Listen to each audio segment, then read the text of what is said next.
नमस्कार, मैं चंद्रकला शर्मा, सहायक आचार्य राजनीति विज्ञान विभाग, श्री कल्याण राजकीय कन्या महाविद्यालय सीकर। आज हम भारत भूटान संबंधों पर बात करेंगे। जैसा कि हम जानते हैं कि भारत और भूटान निकटतम पड़ोसी देश है।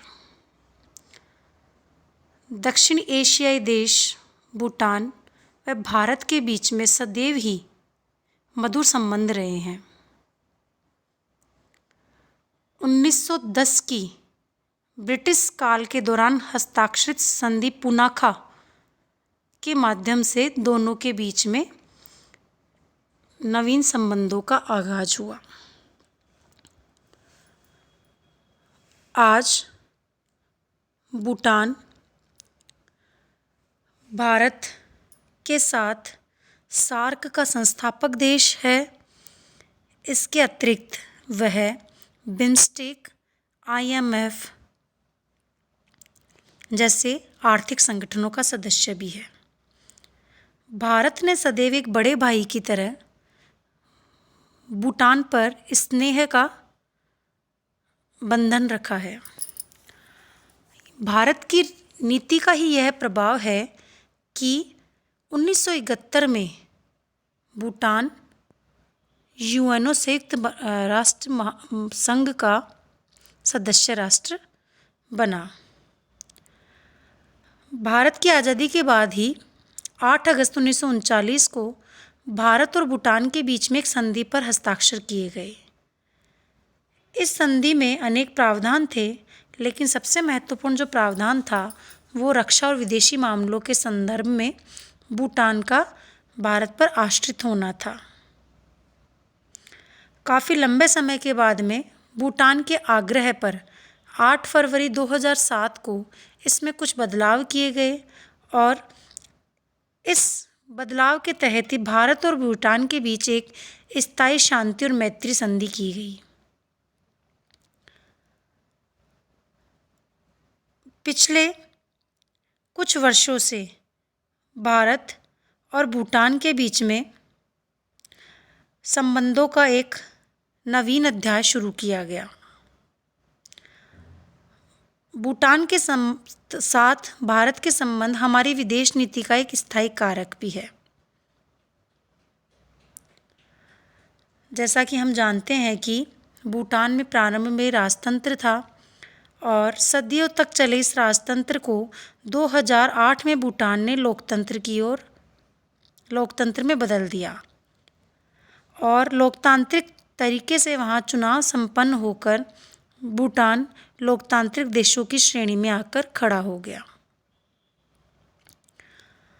भूटान भारत का निकटतम पड़ोसी देश है और दोनों देशों के बीच में खुली सीमा भी है।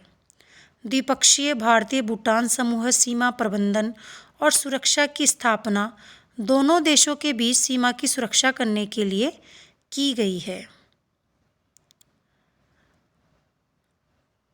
भूटान भारत की सुरक्षा व्यवस्था की दृष्टि से संवेदनशील क्षेत्र भी है।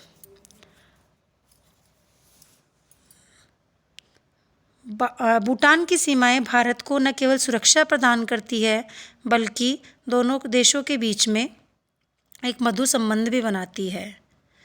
भारत और भूटान के बीच में हम देखें तो 605 किलोमीटर लंबी सीमा है और 1949 की में जो संधि हुई उसी की वजह से भूटान की अंतर्राष्ट्रीय वित्तीय और रक्षा नीति पर भारत का पूर्ण प्रभाव रहा है। भारतीय सेना भूटान की शाही सेना को आवश्यकता पड़ने पर प्रशिक्षण भी देती है और सहयोग भी।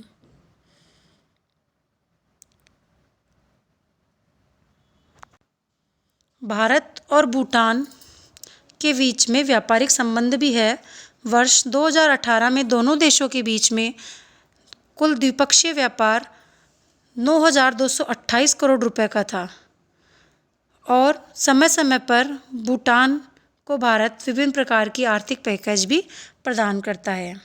भारत से भूटान को निर्यात होने वाली वस्तुओं में यांत्रिक उपकरण, बिजली के उपकरण, धातुएं, सब्जी उत्पादक, प्लास्टिक की वस्तुएं शामिल है। भारत भूटान व्यापार और पारगमन समझौता जो कि 1972 में किया गया था, उनके द्वारा दोनों देशों के बीच में व्यापार संचालित होता है और इसके तहत ही 2016 और 2017 में इसे प्रभावी बनाया गया था।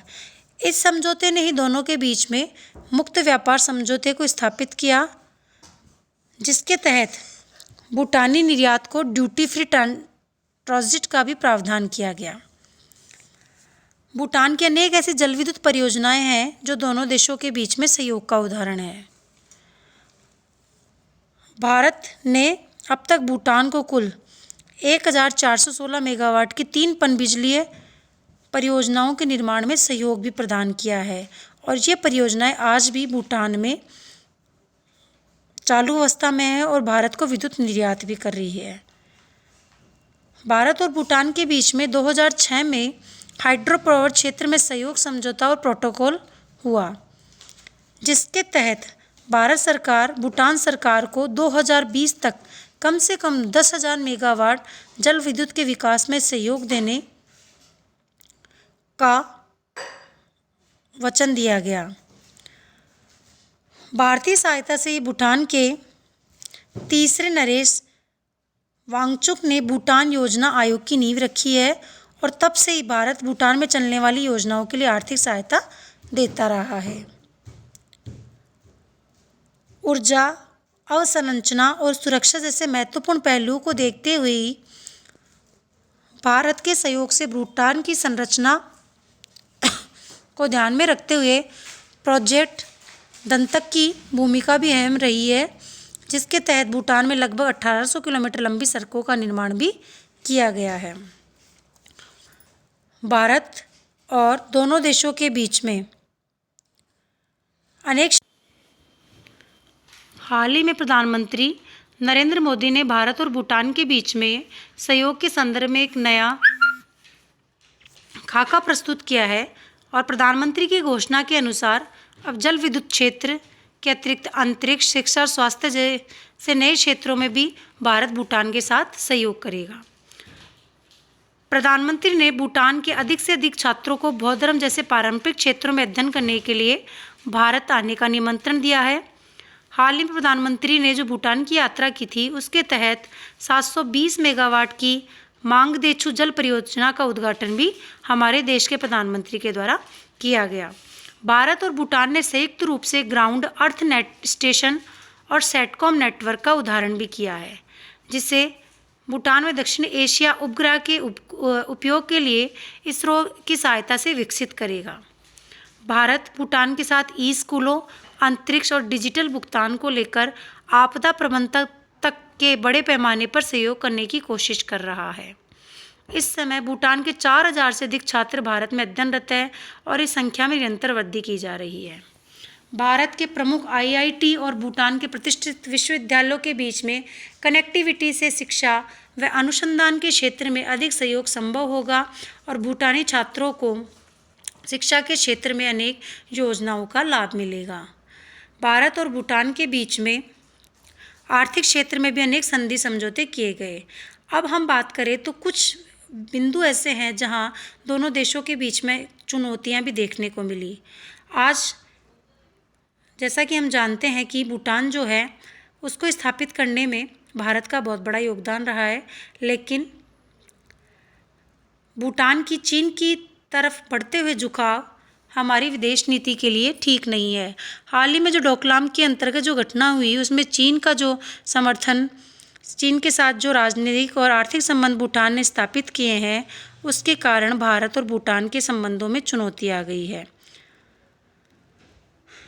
अंत में हम यही कह सकते हैं कि पिछले कुछ दशकों में भूटान के साथ भारत के संबंध विदेश नीति का एक स्थायी कारक रहा है। साझा हितों और पारस्परिक रूप से लाभप्रद सहयोग पर आधारित अच्छे पड़ोसी के संबंधों का यह सर्वश्रेष्ठ उदाहरण है। दोनों देश दक्षिण एशिया में एक नवीन संबंधों का अध्याय रख रहे हैं और अपने पारस्परिक विश्वास, सम्मान और समझ सूझबूझ से उस अध्याय को आगे की ओर ले जाने के लिए अग्रसर है।